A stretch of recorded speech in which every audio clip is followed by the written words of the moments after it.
Hey guys, Brock here. So listen, as of the publication of this video, there's nothing for the Landcruiser 250 for ditch lights.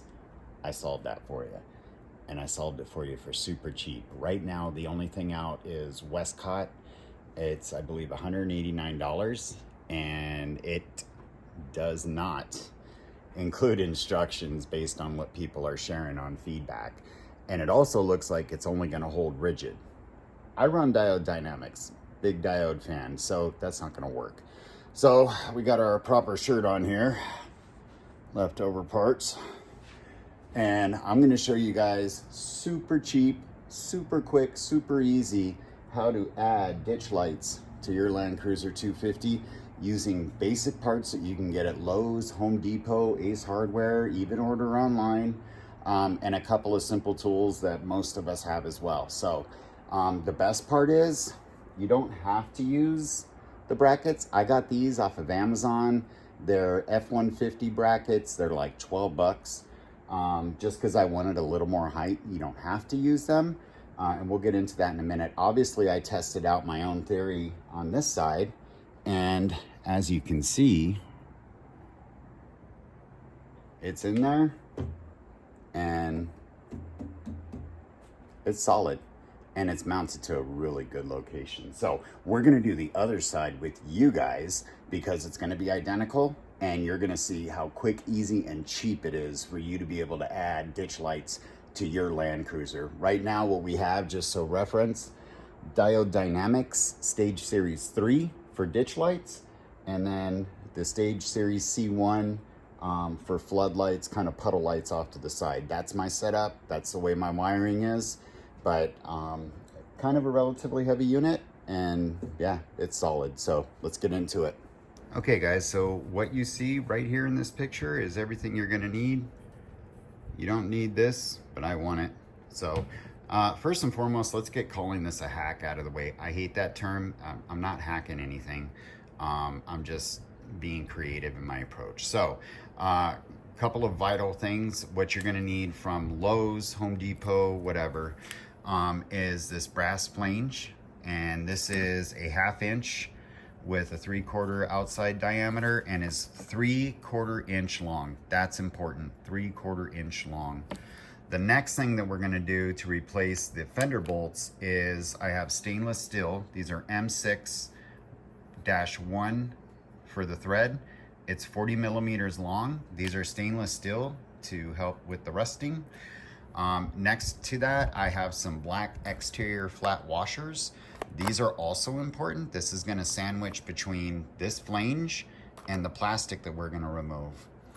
Optional, up to you. I don't know your lighting orientation. I got some F-150 brackets. I'll drop a link from Amazon. So if you want to replicate this exactly, you can. They work great. This was 20% off, so it was like 12 bucks. So this was 4, you need 2 of these.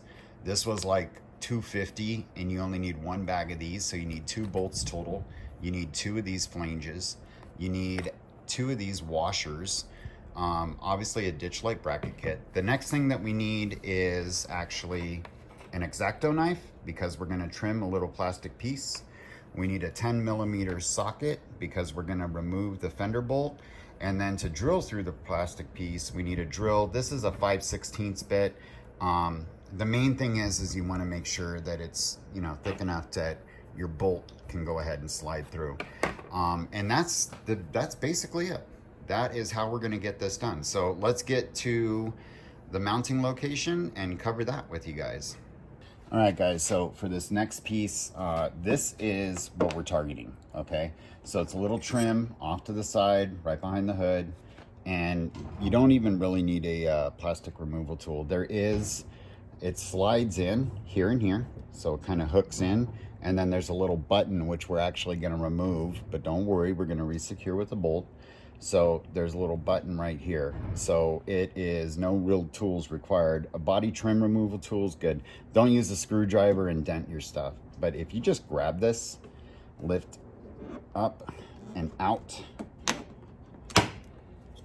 there it goes.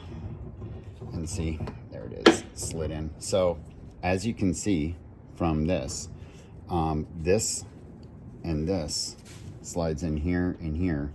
This part we're not going to need. That's this. We're actually going to cut that. And in fact, let's go ahead and do that right now. So as we're going through this, we do not need this part. Get your hobby knife or Xacto knife, or you can use a Dremel. I mean, up to you.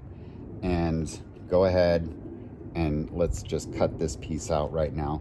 Obviously, be careful. Nobody wants to bleed. I know a lot of you operate like me under the thing of if you're not bleeding, it doesn't count, but we will go ahead and get this nice and trimmed. There we go. All right, there. It's as simple as that. Really just cut it through. You can use your Xacto knife and smooth it out if you want. 100% up to you. I would actually encourage this because that flange that we had is going to go ahead and rest right on this, right? So this is going to go here, flange is going to come up, rest. And let's show you that right now. So the next thing we're going to get our 10 mil and we're going to undo this bolt. So 10 millimeter socket, undo this bolt. Put it on, righty tighty, lefty loosey. There we go. Try not to ding your stuff like I just did. All right. So this is super easy. I'll show you guys. Okay, now we are not going to reuse this bolt because it's not long enough. So there's your bolt. Go ahead and put that somewhere off to the side. Okay, we're gonna do this with you guys all in one swoop. So here you guys can see, in fact, let me just try to zoom in a little. There, so you guys can see the orientation. Don't worry about this. This is the button that was there. If it makes you feel better, you can remove it. It ain't hurting nothing. This is what we're after, right? So we're gonna go ahead, that's where our 10 millimeter was. We're gonna put our flange right over the top of this, right like that. Now, don't worry if it's a little wonky like it is now. And in fact, what I'm gonna do, which I didn't need to do on the driver's side, I'm gonna actually get a black washer and put it right over that. Grab this, put it right over this, and now we've cleared that, which is the clearance that we need. We still have our flange. So what we're gonna do next is on this, we need to figure out where do we drill. So you can do a soft install, make sure everything lines up like it should, which it does. And if you kind of go over the top of it, you can see exactly where your hole needs to be. The hole needs to be right about there. So I'm gonna go drill that hole and we'll be right back. All right guys, we drilled our 5/16 hole. One of the things I'd encourage you to do, maybe just a little anal retentive, kind of take your blade and just go right along the edge right here and just kind of clean up that flange, if you will.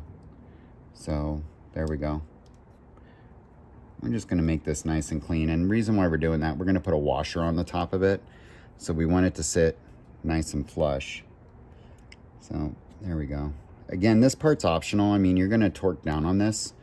So may not even be needing to do it, but I'm anal retentive, so what can I say? All right, so we got our piece and we got our trim.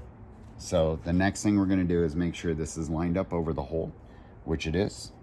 Then we're gonna go ahead and put this in. We wanna be careful not to slide this around, right? So we have that under, and now we have this piece going right back in to where it's supposed to slide, which, oops. There we go.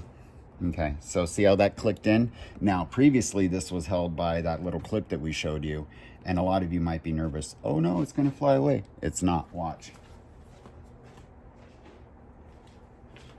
So the next thing that we're gonna do is make sure that we have access to our holes. So put this in, find it, rotate, yep, we're good. So we're lined up right over the hole.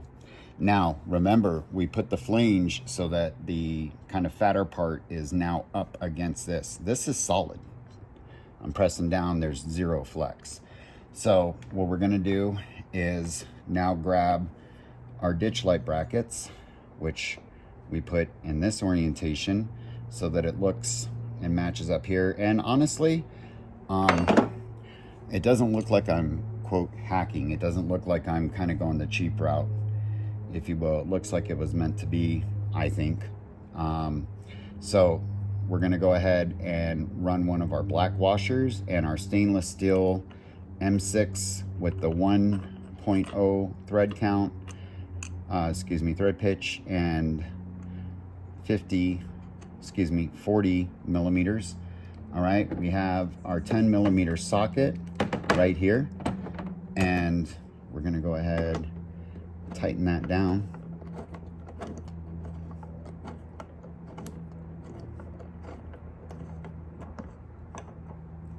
So there we go, that's nice and tight. Righty-tighty, lefty-loosey. We're going righty-tighty this time. So give this a couple of good turns.